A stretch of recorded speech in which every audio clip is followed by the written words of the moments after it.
खुलुमबाय लोगोफोर गिबियावनो आंनि एसटि बड' एडभार्टाइज इउटुब चेनेलाव आं बयखौबो बरायनाय जाबाय लोगोसे दिनै नोंथांमोननि सिगाङाव नैबे भिडिअ लाबोनाय जाहोना बेनो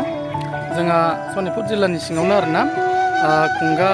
50थि बोसोरारि जथुम्मा सनाथि फोरबो फालिथाय बे जागोन सनितपुर जिल्लानि सिङावनो थानाय सनितपुर जिल्ला दुलाराय बर' फरायसा आफाद जोंहा जायगाया दङ राङापारा हालामनिनो सिङाव थानाय खैलाजुलिनि गेवलां गेलेग्रा फोथार फरायसालि दङ एलपि आरो गोजौ फरायसालि बेयाव जागोन आरोना दा जोंनि बे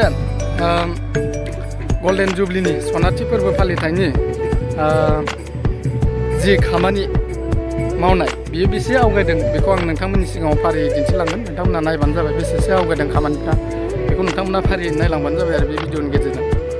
होमब्ला नोंथांमोननो फारियै देखायनोसै नै नायदो लोगोफोर बियो माबा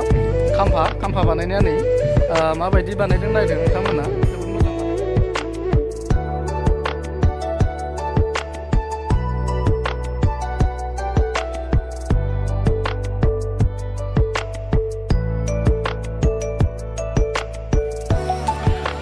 नै लोगोफोर नैबे जाहैबाय गेस्ट हाउस आलासिफोर जिरायथ'ग्रा जायगा बेबो जोंना खामानिया एसे आवगायनानै दङ जोबथारसिगोन नै नायबानो जाबाय नोंथांमोना ओमफ्राय नै लोगोफोर नैबे जाहैबाय मेन पेन्डेल बेयावनो जागोन मिटिङा गेवलाङा बे जाहैबाय मेन पेन्डेल दङ बै स्टेज आरोना बेयाव बिसोरो माबायदि खामानिफ्रा आवगायदों बेखौ नोंथांमोना पेन्डेलाबो जोबथारसिगोनानो लोगोफोर नै बारा सम नांनाय नंला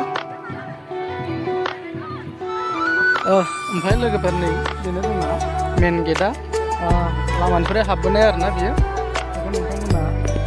नायनो हागोन बेसे आवगायदों बेबो खामानिया नै लामानिफ्राय हाबबोनानै ओंखारबोनाय बियो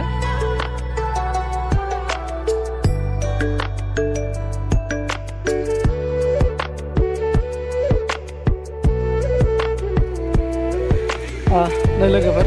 बेनो जोंना मेन गेटआ हाबलांनाया बेनो मेन गेट हाबलांनाय लामा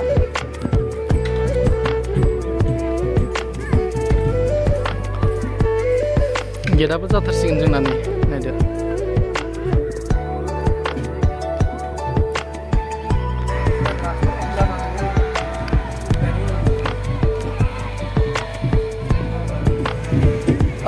नै लोगोफोर बे जाहैबाय फ्लेग हस्टिंनि जायगा बेयावनो फिरफिलाखौ बेरहोनाय जागोन आरोना बेनो जायगाया नोंथांमोना फारि नायलांबानो